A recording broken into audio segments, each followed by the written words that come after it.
my father imprisoned a friend of his in this room for 3 years. When he was released, he could never again bear to look at the sun, or even a daffodil. How cruel. Cruel? It was simply a test to prove how easily a man's mind can be controlled and twisted. My family have always been interested in such things. Somewhere in the human mind, my dear Francesca, is the key to our existence. My ancestors tried it. To open the door that separates us from our Creator. But you need no doors to find God. If you believe... Believe? If you believe, my dear Francesca, you are God. Can you look around this world and believe in the goodness of a God who rules it? Famine, pestilence, war, disease, and death, they rule this world. There is also love and life and hope. Very little hope, I'm sure. No. If a God of love and life ever did exist, he is long since dead. Someone, something rules in his place.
That it is of a remotely ancient date cannot be.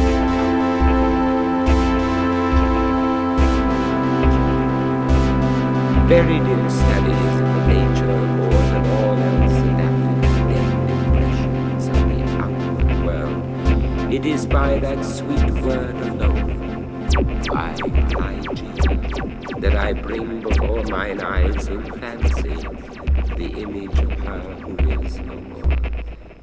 And now, while I write, a recollection flashes upon me that I have never known the paternal name of her who was my friend and my betrothed, and who became the partner of my studies and finally the wife of my bosom. Was it a playful charge on the part of my Lygia? Or was it a test of my strength of affection that I should institute no inquiries upon this point? Or was it rather a caprice of my own, a wildly romantic offering on the shrine of the most passionate devotion? I but indistinctly recall the fact itself. What wonder that I have utterly forgotten the circumstances which originated or attended it. And indeed, if ever that spirit which is entitled romance, if ever she, the wan and the misty-winged Ashtophet of idolatrous Egypt, presided as they tell over marriages ill-omened, then most surely she presided over mine. There is one dear topic, however, on which my memory fails me not. It is the person of Lygia. In stature she was tall, somewhat slender, and in her latter days even emaciated. I would in vain attempt to portray the majesty, the quiet ease of her demeanor, or the incomprehensible lightness and elasticity of her footfall. She came and departed as a shadow. I was never made aware of her entrance into my closed study, save by the dear music of her low, sweet voice, as she placed her marble hand upon my shoulder.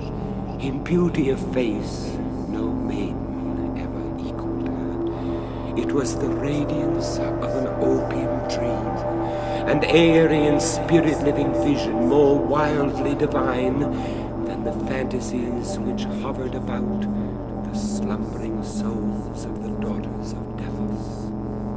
Yet her features were not of that regular mold which we have been falsely taught to worship in the classical neighbors of the heathen. There is no exquisite beauty, says Bacon, Lord Verulam, speaking truly of all the forms and genera of beauty, without some strangeness in the proportion. Yet although I saw that the features of Lygia were not of a classic regularity, although I perceived that her loveliness was indeed exquisite, and felt there was much of strangeness pervading it, yet I have tried in vain to detect the irregularity and to trace home my own perception of the strange. I examined the contour of the lofty and pale forehead. It was faultless. How cold indeed that word when applied to a majesty so divine. The skin rivaling the purest ivory, the commanding extend and repose, the gentle prominence of the regions about the temples, and then the raven black, the glossy, the luxuriant, the naturally curling tresses, setting forth the full force of the Homeric epithet, hyacinth. I looked at the delicate outlines of the nose, and nowhere but in the graceful medallions of the Hebrews had I beheld a similar perfection. There were the same harmoniously curved nostrils speaking the free spirit. I regarded the sweet mouth. Here was indeed the triumph of all things heavenly, the magnificent turn of the short upper lip, the soft, voluptuous slumber of the under, the dimples which sported and the color which spoke, the teeth glancing back with a brilliancy almost startling, every ray of the holy light which fell upon them in her serene and placid, yet most exultingly radiant of all smiles.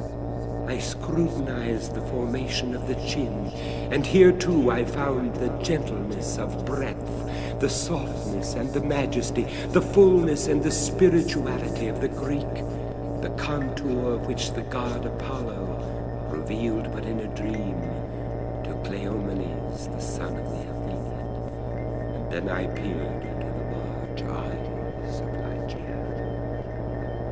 For eyes may have no models in the remotely antique. It might have been, too, that in these eyes of my beloved face